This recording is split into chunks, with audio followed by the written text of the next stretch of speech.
How do we go about it, Prabhuji? Yes, so Mataji, what I can do is I can recite the verse Yes, and the translation, and then perhaps if you would like, Mataji, you could help me read the purport.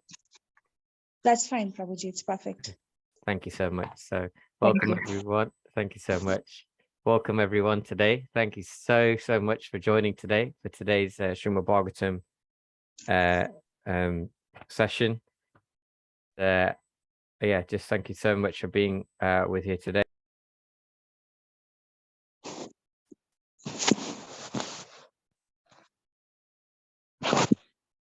Oh, Prabhuji, you're muted. Sorry, Mataji. Yeah, just saying thank you so much everyone, and seeking your blessings that I can say something of use today. Hare Krishna. Om Namo Bhagavate Vasudevaya. Om Namo Bhagavate Vasudevaya. Om Namo Bhagavate Vasudevaya.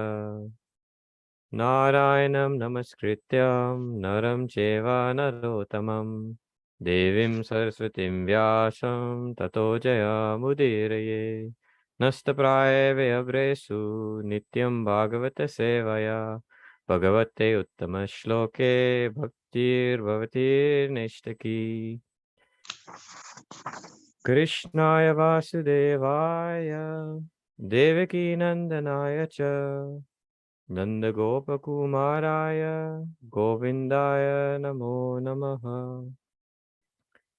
So today we're reading from the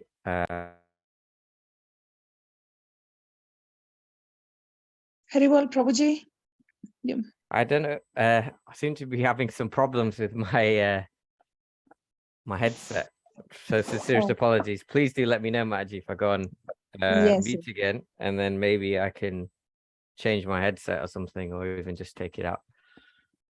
Okay. So we're reading from text 32. What I like to do, like to give everyone an opportunity to also recite. So I will recite a line, and if you would like to repeat either on mute or unmute as your preference, I'll recite line by line, so then everyone gets an opportunity to purify themselves, and me also, by reciting the Bhagavatam.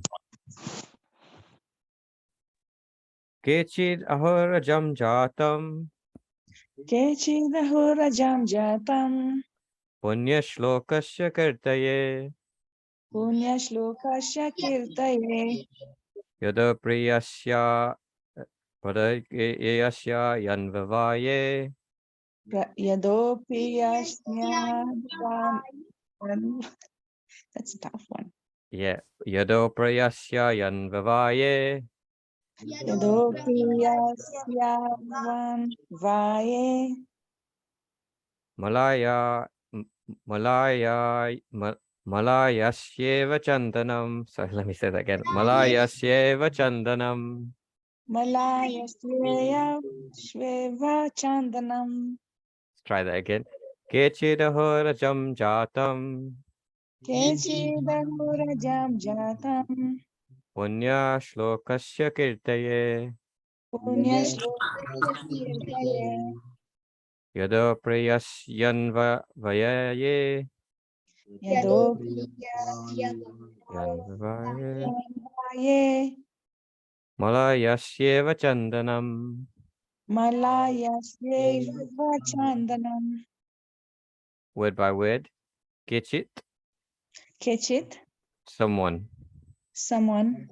Ahuhu, Ahu says. says. Ajam, Ajam, the unborn. the unborn. Jatam, Jatam, being born. being born. Punya Shlokasya, Punya shlokasya, of the great pious king. or the great pious king. Kirtaye, Kirtaye, for glorifying. for glorifying. Yadahu, Yadaho, of King Yadu. of King Yadu. Priyasya, Priyasya, of the deer. of the deer. Anvavaye, Anvavaye, in the family of. in the family of. Malayasya, Malaya Shia, Malaya Hills, Malaya Hills, Iva, Iva, Ads, As, Chandanam, Chandanam, Sandalwood. Sandalwood. Translation by His Divine Grace, A.C. Bhaktivedanta Swami Srila Prabhupada. Srila Prabhupada Ki Jai. Jai. Some say that the unborn is born for the glorification of pious kings, and others say that he is born to please King Yadu, one of your dearest devotees. You appear in his family as sandalwood appears in the Malaya hills. Purport. Purport. Mataji, would you like to read the purport? Yes, I'll read, Prabhuji. Thank you so much. Purport. Because the Lord's appearance in this material world is bewildering, there are different opinions about the birth of the unborn. In the Bhagavad Gita, the Lord says that he takes his birth in the material world, although he is the Lord of all creations, and he is unborn. So there cannot be any denial of the birth of the unborn, because he himself establishes the truth. But still, there are different opinions as to why he takes his birth. That is also declared in the Bhagavad Gita. He appears by his own internal potency to reestablish the principles of religion and to protect the pious and to annihilate the impious. That is the mission of the appearance of the unborn. Still, it is said that the Lord is there to glorify the pious king, Yudhishthira. Lord Sri Krishna certainly wanted to establish the kingdom of the Pandavas for the good of all in the world. When there is a pious king ruling all over the world, the people are happy. When the ruler is impious, the people are unhappy. In the age of Kali, most cases the rulers are impious, and therefore the citizens are also continuously unhappy. But in the case of democracy, the impious citizens themselves elect their representative to rule over them, and therefore they cannot blame anyone for their unhappiness. Maharaja Nala was also celebrated as a great pious king, but he had no connection with Lord Krishna. Therefore, Maharaja Yudhishthira is also meant here to be glorified by Lord Krishna. The Lord had already glorified King Yadu, having taken birth in his family. Although he is known as Yadava, Yaduvira, Yadunandana, etc., he is always independent of such obligation. He is just like the sandalwood that grows in the Malaya hills. Trees can grow anywhere and everywhere, yet because the sandalwood trees grow mostly in the area of the Malaya hill, the name sandalwood and the Malaya hills are interrelated. Therefore, the conclusion is that the Lord is ever unborn like the sun, and yet he appears as the sun rises on the eastern horizon. As the sun is never set, as the sun is never the sun or the eastern horizon. So the Lord is no one's son, but he is the father of everything that be. Hare Krishna. Hare Krishna. Thank you so much, Mataji. Namo Vishnu Padaya Krishna Vishtavutale Srimate Bhakti Vedanta Swamiti Namane Namaste Saraswati Devi Gauravani Pacharine Nirvishesha Shanyavadi Paschatya Deshatarine. Thank you once again for joining today for discussion on this wonderful verse from the Srimad Bhagavatam. So I was reading this beautiful verse, and we're in the wonderful section, Prayers by Queen Kunti. And she's discussing, Mother Kunti is discussing why does Krishna is referred to as the unborn, because he doesn't take birth. He's the father of everyone, and he has no father. But he's the eternal father of all living beings. So, in this discussion, I'm just going to repeat the verse. Some say that the unborn is born for the glorification of pious kings, and others say that he is born to please King Yadu, one of your dearest devotees. You appear in his family as sandalwood appears in the Malaya hills. So I was thinking about this verse, and ultimately, actually, a few weeks ago, I gave a class at the temple on the topic was, why does Krishna come? And here we have the same question. Why does the unborn, why does Krishna appear?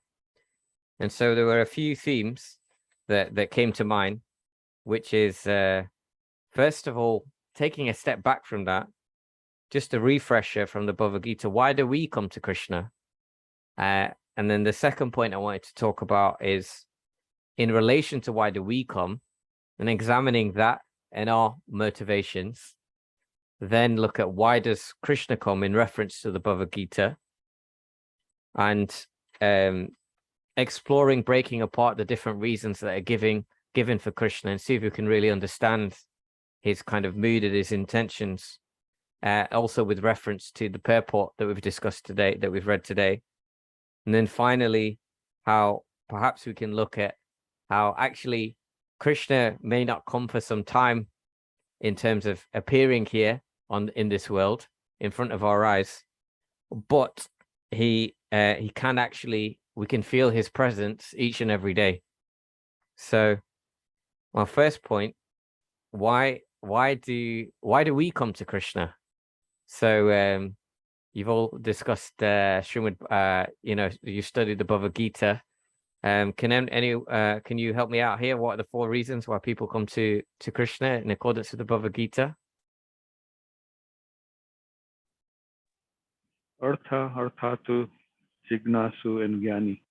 So the 4 things, 4 people, pious people go to Krishna. Thank you very much, Avinash Prabhuji. So we discussed many times that there's 4 types of people who come to Krishna: the pious people, but all of them in one sense are somewhat pious, but the distressed, the desirous of wealth, the inquisitive, and the person who's seeking the knowledge of the absolute truth. But when we break this down into layman's terms, we're essentially the distress. So those who are looking for some help, the desire of wealth, again, looking to get something, to gain something, but ultimately, so the inquisitive is there as well, so curious, and those searching for the knowledge of the absolute. But ultimately, I was just thinking about this, and perhaps we could say that ultimately what everyone is looking for is some kind of connection, perhaps help with some things. We're looking for some kind of experience, and ultimately through all of these things woven in between is ultimately we're looking for love, and we're looking for security, to feel secure in ourselves. The distress, perhaps, feel like something is missing, or they're in some distress, don't feel so secure within themselves. And I'm sure we can all relate at times we don't feel so secure in ourselves. There's time, and it reminds me of a time once when Srila Prabhupada was explaining in one of his lectures that he was on a bus as a young child, as a 4-year-old, and he was holding his father's hand, and the bus conductor came to collect tickets, and half in jest, the bus conductor approached Srila Prabhupada and said, "Where is your ticket?" But Srila Prabhupada was not afraid. Holding his father's hand, he said, "No, my father is here. He will take care of that." So in the same way, sometimes we feel, that we don't have that eternal, when we're not connected to Krishna, we feel a little bit helpless. But if we really felt Krishna's presence, we knew that no matter what, our eternal Father was right there, right stood behind us, looking after us, and nothing bad would happen to us, then perhaps we wouldn't feel this distress. So I think it's so important to understand that, all of us to some degree are looking for this connection, this deeper connection to someone or something, and ultimately that someone or something is God, is Krishna. But we often look in other places for it.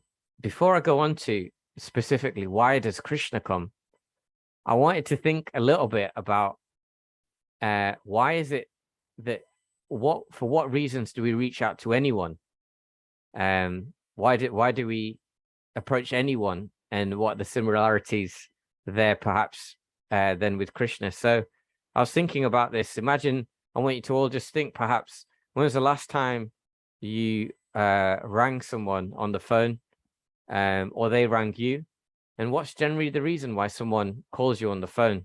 So I was thinking about this, and I was thinking, sometimes you may need some help with something, so you'll call someone on the phone.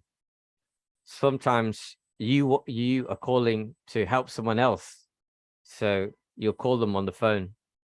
Sometimes you have a loving relationship with someone, you care about them and wish to see how they are, so again, you'll connect with them.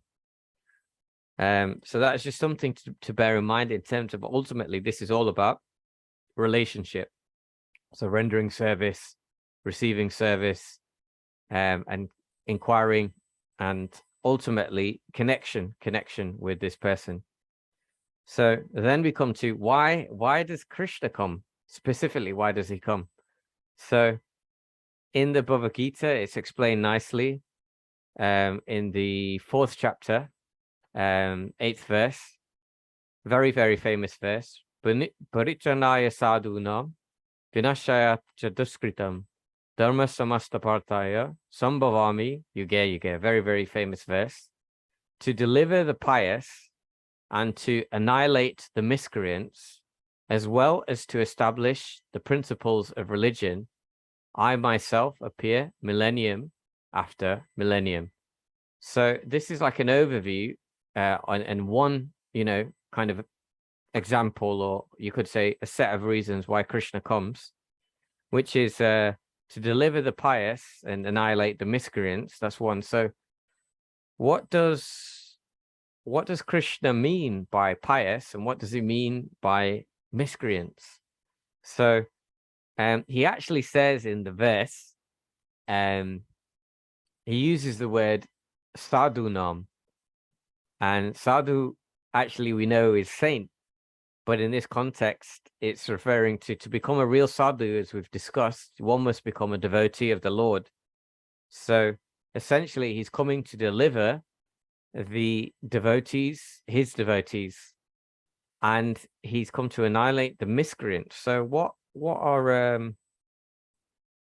does he mean by miscreants here?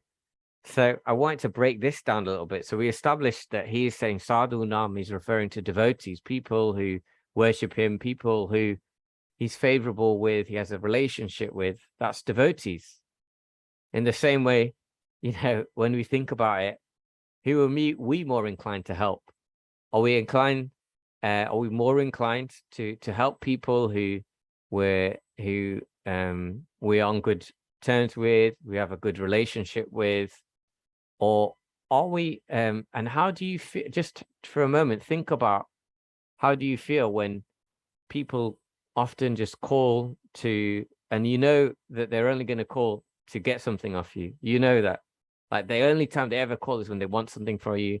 Sometimes they may take things and not give it back to you, borrow things of yours and not take it back, and they're just constantly taking things from you. And further still, sometimes we're willing to give this anyway, because I know all of you devotees are very compassionate and kind, and they often don't expect things in return.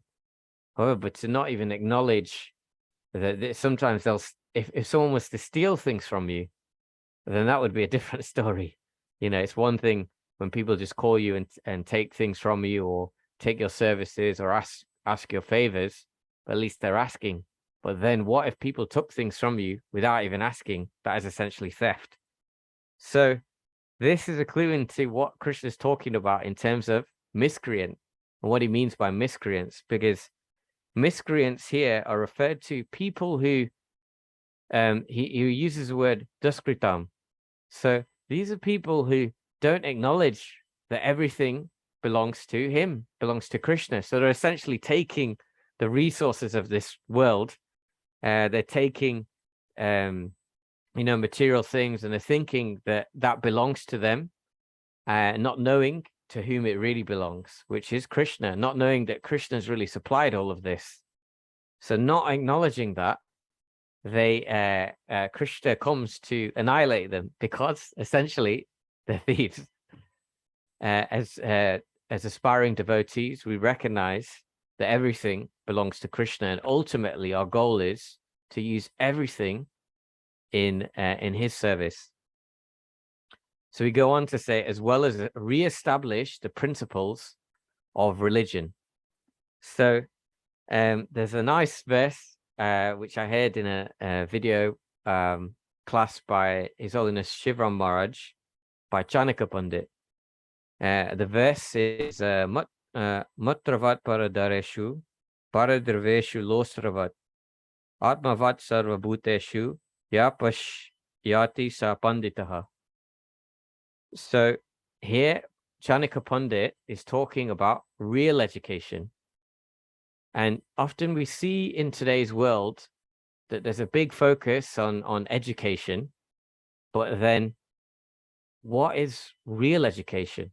Krishna is referring to this here, re-establish the principles of religion. We can see that material education may be very high, but spiritual education is very, very low. And there's such a drive within the modern world to push education, but this education is geared towards material gain.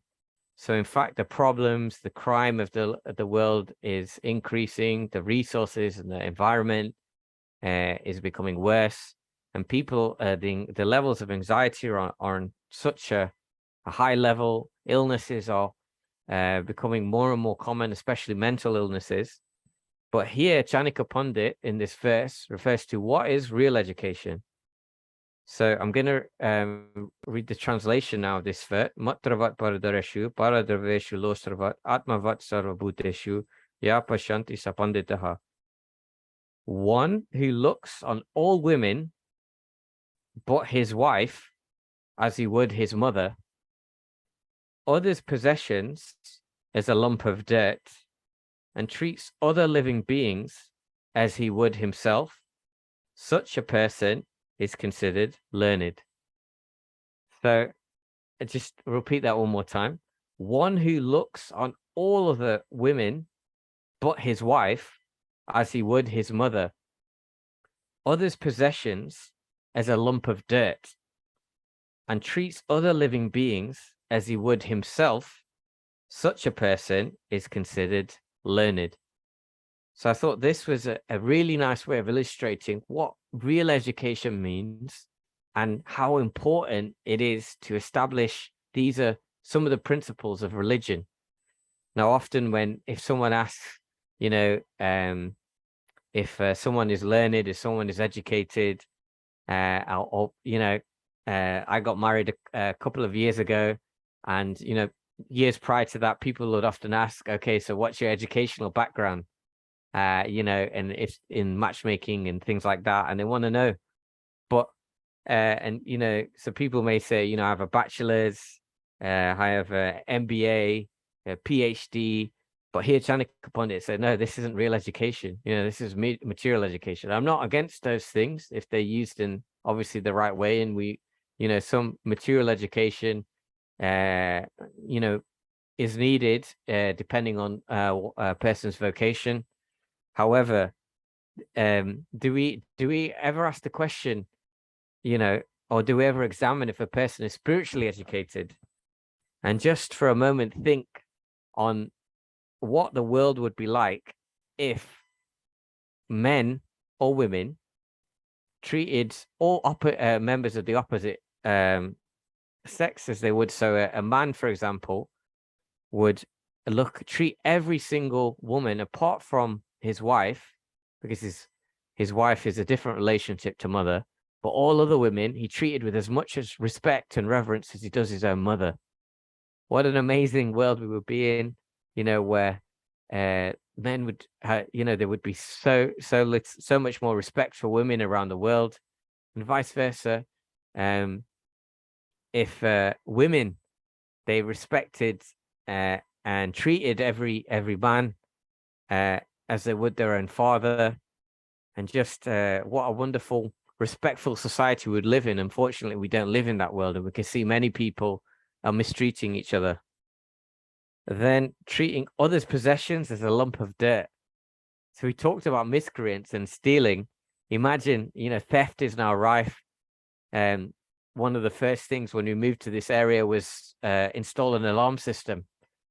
and making sure, you know, obviously everyone must have good locks on the doors and have their house, you know, secure, make sure that it's secure, because in this age, stealing is rife. However, here we see that sees others' possessions as a lump of dirt. So again, these are some of the principles of religion, that we don't see other people's possessions as of any kind of value, because that belongs to them, so they're of no value to us. And treats other living beings as he would himself or herself. So again, imagine, and this very much ties in with the philosophy of Chaitanya Mahaprabhu, Chanada Pisanichana, Tarora Pisishtana, Mamanina Manadina Gatanya Sadahari. So offer respects to all others and expect none in return. So this is a really, I thought, really nice example of kind of breaking down this wonderful verse from the Bhavagita of why Krishna comes to deliver those people who he's especially he treats all equally, but he's favorable to devotees, and that makes sense because Krishna, although he's the supreme person, he's still a person. And Krishna, ultimately, as we've discussed, why we come to Krishna and why we come to people in general, it's about relationship. It's about so devotees are establishing a favorable relationship with the Lord. They want to serve him. And just like in the same way, when we serve someone, they feel indebted to us, isn't it? I remember there was a friend of mine, and he had just left the ashram, and he wanted to secure a job in IT, which I've worked for in many years. So he asked me for some help, and he's a good friend of mine. I was more than happy to help him. So I gave him some advice. I told him some certain exams to take, certain things to study. I helped him redo his CV. But I'll be honest, I felt very happy to do so because he's also helped me in the past, and I care about him as a dear friend of mine. But you know, with my help, he was able to secure a job, and he was so grateful. And I remember him telling me, calling me, and also messaging me and saying if there's anything that I could that he could do for me, just to let him know. But the funny thing is that I felt just as happy as him, if not more happy, when he got that job, because of the nature of when you have a loving relationship with someone, and when we do service for someone, our nature is to serve. So when we do service nicely for someone, and especially for the Lord and his devotees, we actually get more happiness than even the person themselves. But I gave this example, this practical example, is because my friend then felt indebted to me. In the same way that when we render service to Krishna and become his devotee, Krishna becomes indebted to us. And here we see to deliver the pious. On the reverse side, to take things from someone, and especially to steal, and without acknowledging that it's theirs, this is the miscreants, duskritam. So that's why he comes to annihilate the miscreants. But here within the purport also, and also the text itself, here it said, some say that the unborn is born for the glorification of pious kings. And even within the purport, Srila Prabhupada says, still it is said that a Lord is there to glorify the pious king Yudhishthira. So this is another important point as well, is that Krishna comes to glorify his devotees, especially. And in one sense, we could say, oh, but wait a minute, because we've discussed previously, his devotees go through so much difficulty, but through this difficulty, it's said that when a lemon is squeezed, you get lemon juice. When an orange is squeezed, you get orange juice. And when a person is squeezed, when a person is put under pressure, when a person is put under difficulties, the true character comes out. So when the devotees of the Lord are put under pressure, under difficult circumstances, their character, true character, becomes magnified. And ultimately, because they're pure devotees of the Lord, like Yudhishthira Maharaj, put under pressure, their wonderful character becomes magnified, and their devotion to Krishna becomes magnified. And this is another reason why Krishna comes, is to glorify his devotees and to essentially establish the position of the pious kings like Yudhishthira Maharaj. So this is another point that why Krishna comes is, but we could say also, even so, the final point I wanted to make is that we've discussed why do we come to Krishna, what are the nature of our relationships even here on earth, and what makes us favorable to people, what makes us unfavorable. And there's some similarities because Krishna, although he's the supreme person, he's still a person. And within Krishna consciousness, we're a personal movement. So we want a personal relationship with Krishna. And how do we? So Krishna also wants that with his devotees. So we've talked about why does he come, but the final point is I wanted to talk a little bit about, okay, so I know we don't have much time, but to connect to Krishna and developing this personal relationship with Krishna, we can become his devotee. And essentially when he comes, he can come every day in our lives. We can see him and connect to him every single day without necessarily him having to come and be in our physical presence like he descends, because Krishna exists also within the heart. So what are some ways that we can do this? Well, within the Srimad Bhagavatam, there's a wonderful verse, Madashraya Katamrishta Shrimvata Katiyanticha Tapanti Vidastastapa Netan Madgata Chetasaha. Engaged constantly in chanting and hearing about me, the Supreme Personality of Godhead, the sadhus do not suffer, sadhus or devotees do not suffer from material miseries, because they are always filled with thoughts of my pastimes and activities. So I thought of this analogy that I don't know if any of you have ever been to the sea or have been by lakes or rivers, or even just watched on nature documentaries and seen fish swimming in a lake or an ocean or in the rivers. And there's this a very common phrase in English, a fish out of water. So literally, when a fish is out of water, if you've ever seen a fish out of water, it's struggling to breathe because its body is designed as such. It has gills and it needs to be in water and swimming to be able to breathe. And if it's actually out of water, it can't breathe and it's struggling for air.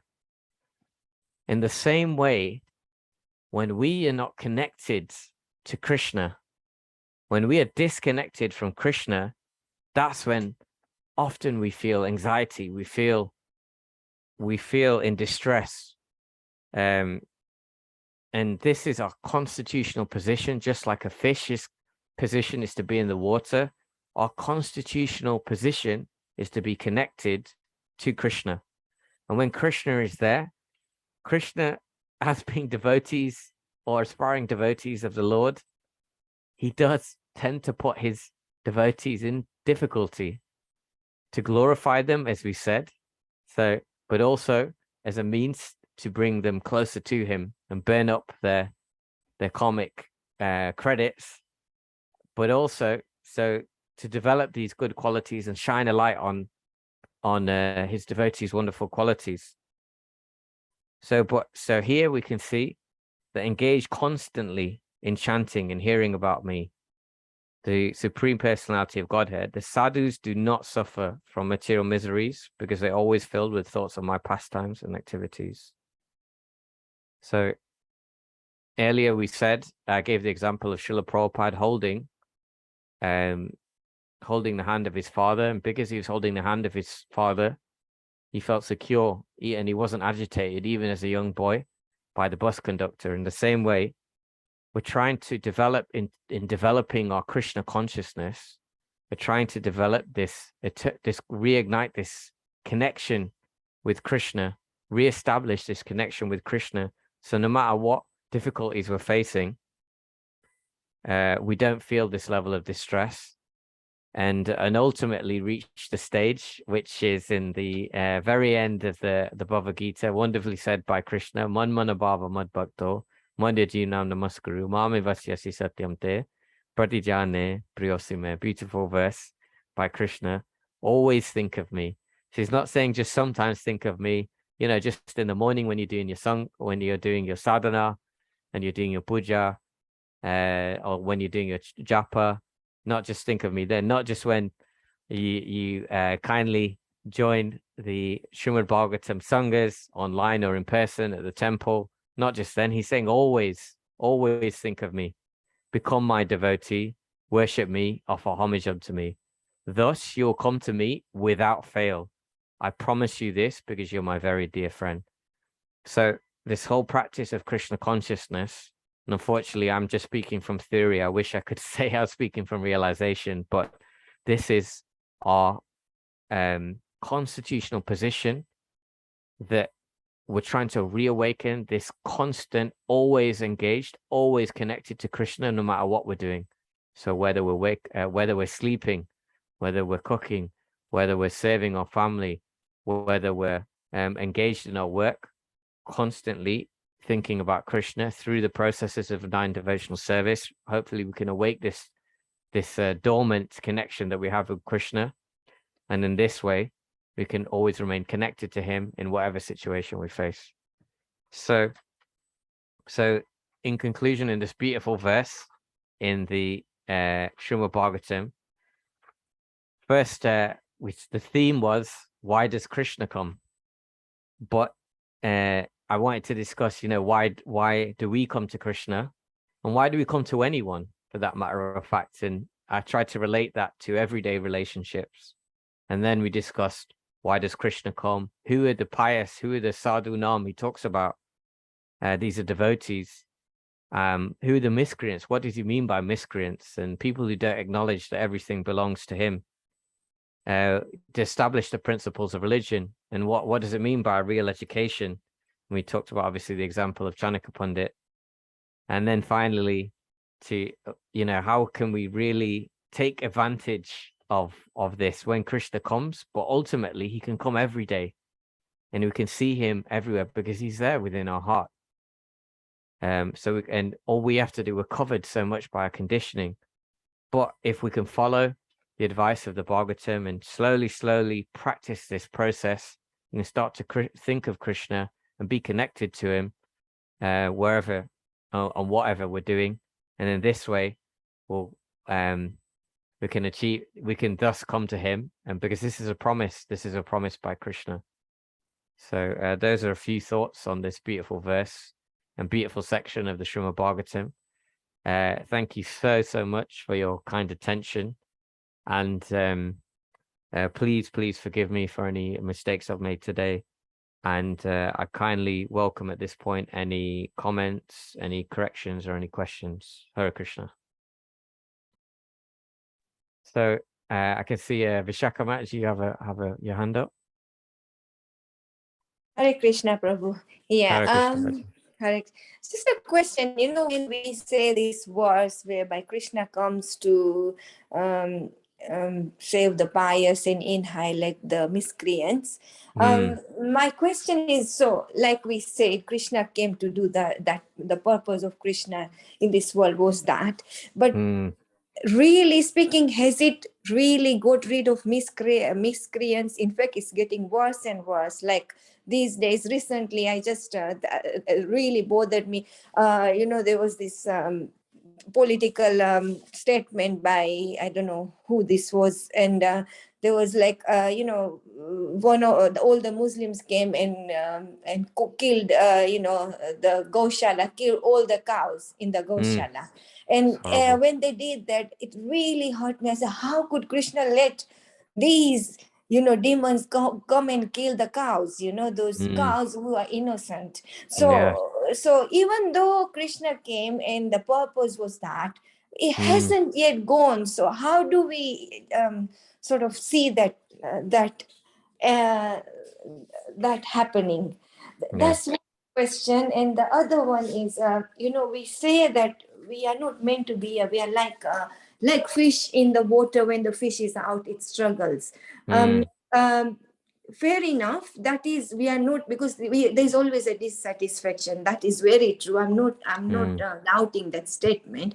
But along that, my only question is, when like we or somebody or anybody realizes that this is not where I should be, I'm in a wrong place, and they start to take a path of spirituality, and they start to endeavor themselves towards spirituality. But even then, they somehow Maya sort of surrounds them, and they get pulled out, and we call it they fall. But that's the terminology. So if it was our natural position to be in the spiritual state, why would we easily drift down, get dragged down by Maya? But because that's not our position. Our position is to be spiritual. So these are the two questions. Very, very nice questions. Thank you so much, Vishaka Mataji. So 2 questions, if I've understood correctly. One is, I gave the analogy of a fish out of water, but why is it then? So your second question, which I'll answer first, if that's okay, is why is it that people who take to the spiritual path, people who take to Krishna consciousness, and if this is a natural position anyway to be connected to Krishna, why is it that sometimes they fall down, and as you say, sometimes they use the word bloop, or they fall away from Krishna consciousness, and we could, many people do leave Krishna consciousness even though they've taken to it. Why is this? That's a really good question. And your first question was, if Krishna comes to annihilate the miscreants, why are there still miscreants here? Why are there still bad things happening? The cows were killed. Sometimes even devotees are killed. I've seen in India, even ISKCON devotees, they're killed by miscreants. You mentioned obviously fanatical Muslims as well, doing horrible things. So why are these things happen? Why does he let these things happen? So 2 very nice questions by Vishaka Mataji. I'll answer the second question first, which is, why do devotees fall down? Why do devotees sometimes fall away? And if that's their natural position, constitutional position, I said. So just going to give some thoughts on that, is that ultimately, why are we in this position in the first place in the material world? Is that we wanted to enjoy without Krishna. So I'm going to talk a little bit about the kind of theoretical aspect, and then how that practically kind of applies. So that was our inclination, that we wanted to enjoy separately, we wanted to we wanted to be the controller. So in this material world, we're given the opportunity to do that. We're given the opportunity to try and enjoy separately from Krishna and be disconnected from him. Now, so then why is it that if we know that being connected to Krishna means that we can't, then we're like a fish in the water and we can breathe and we don't feel distress, why is it that devotees still fall away? Well, first of all, just think about anything that you've practiced over a long time, and then suddenly it's a way of being that you practiced over a long time, and then suddenly you have to do something else. I think the best example could be maybe that I can think of right now is, imagine you've been speaking English your whole life, and then suddenly you start speaking, you're told, no, you can't speak English now, the right language to speak is Hindi. So you start speaking Hindi and you feel good, you're speaking Hindi, but occasionally a few English will drop in there, because you're so accustomed to have been speaking English. Maybe it's not the best example, but we're so conditioned to doing the wrong thing for many lifetimes. We've been doing the wrong thing for, what to speak of, just in this life. I know I came to Krishna consciousness at a relatively late age. And so I was so accustomed to doing other things, which are not in the, or not thinking in a Krishna conscious way, just in this life, what to speak of previous lives.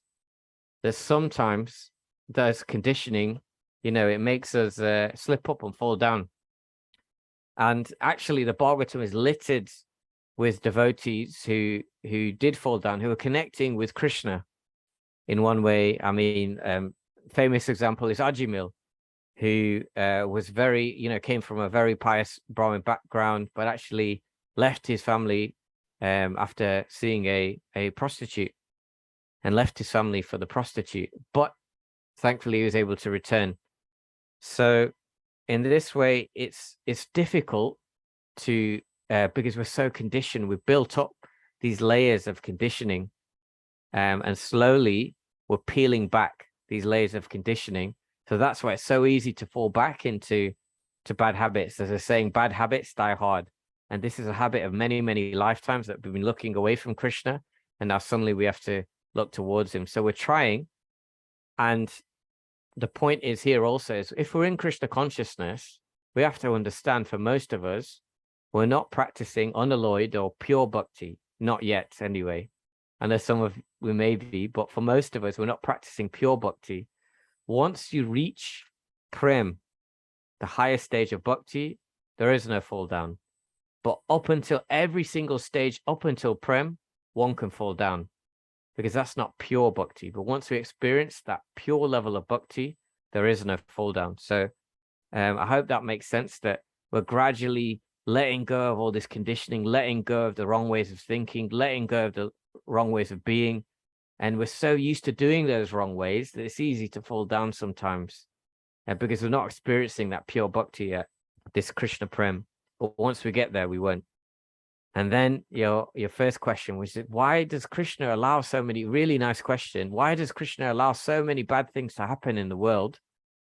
There's miscreants, there's who are running rife. He says here, he comes to annihilate the miscreants.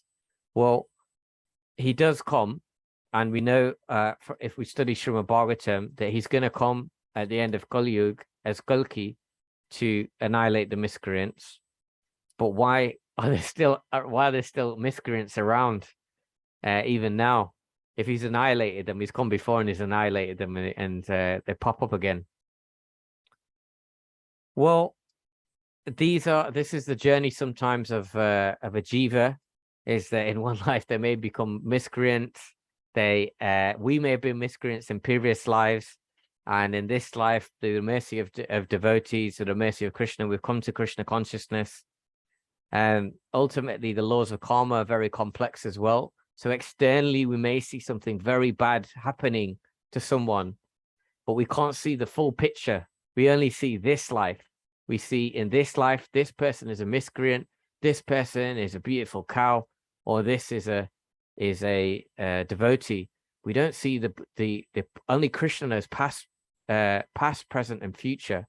So for those cows that were killed, maybe they're dear to Krishna, and Krishna was speeding up their return back to him. Maybe those miscreants were the agent of a certain amount of karma. I've heard of devotees passing away, prematurely before their time.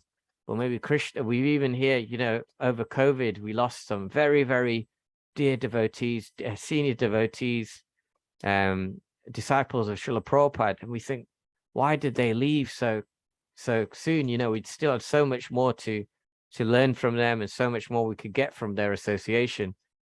But ultimately, we look at these things through the eyes of Shastra Shakshus, so through the eyes of Guru Sadhu Shastra.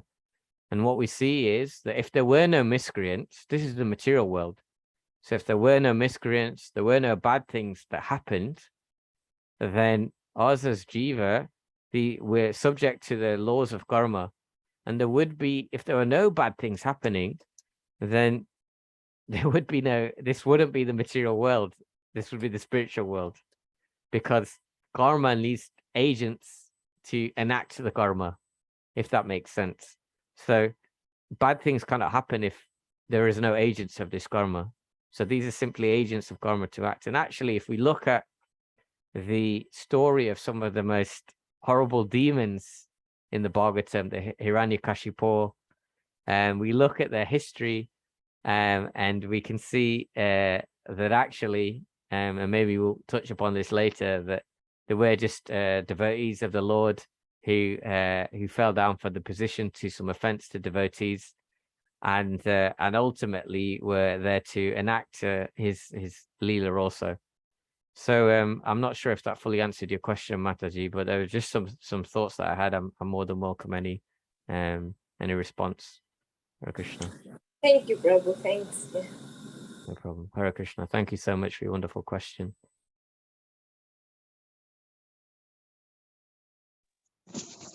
Thank you so much, Prabhuji, for the wonderful class, for the nice examples. Is there any other question?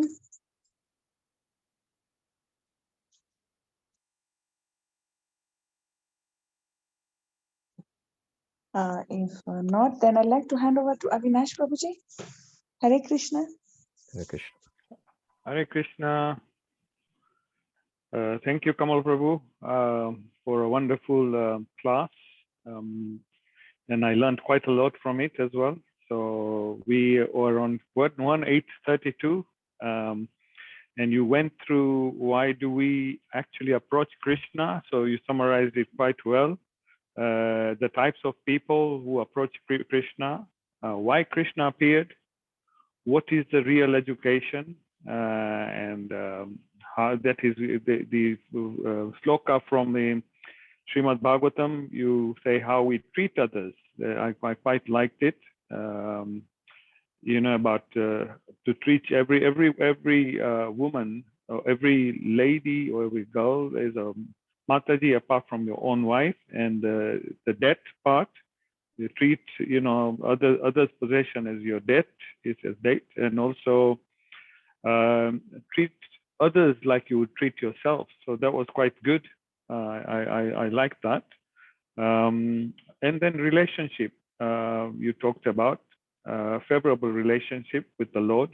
The Lord will glorify his devotees, and we need to connect to Krishna. You gave an example of the fish in the water. So we need to be constantly engaged in chanting and hearing the Krishna Katha. So thank you very much, Prabhu. So if everyone can mute and chant Hare Krishna Maha Mantra in glorification of Kamal Prabhu, please. So Hare Krishna.